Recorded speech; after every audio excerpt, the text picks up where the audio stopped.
I'm Christine Single, Surovec from the Mountaintop, and I worked here from maybe 65 to 68, and then I went to Penn State and worked up there. I worked in the sales department in the large office building for Dick Harvey. I was his secretary, and he was a wonderful boss. I worked with Bobby Morris and Frank Fulcher and Dick Samsel and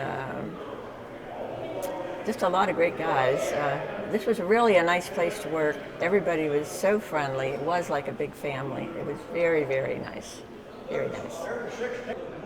We had the old-fashioned equipment. I mean, when we would go out for lunch and we were on the second floor, we'd come back. Whoever was in front of us running up the steps, we would say, punch me in, because we had the old punch clock. We didn't want to be late, so they'd grab all these different cards and punch them in.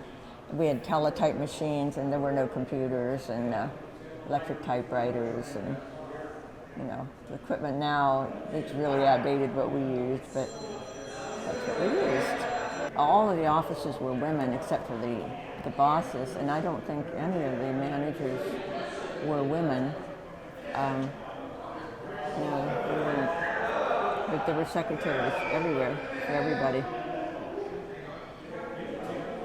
Other than that, it was, you came to work, you did all of your work, all of the typing and that was needed in the mail to be processed, and you went home and came back again the next day, and it was a pleasant place to work. It really was. I'm happy the building isn't sitting here falling apart if they had to close Cerro at all. I was here when Governor Schaefer came, and the extrusion press, the Cerro bell, was brought over from Germany, and then I've heard now tonight that it was cut up for scrap metal. We had a really nice affair. We got to meet a lot of the government officials, and they had a beautiful dinner for us.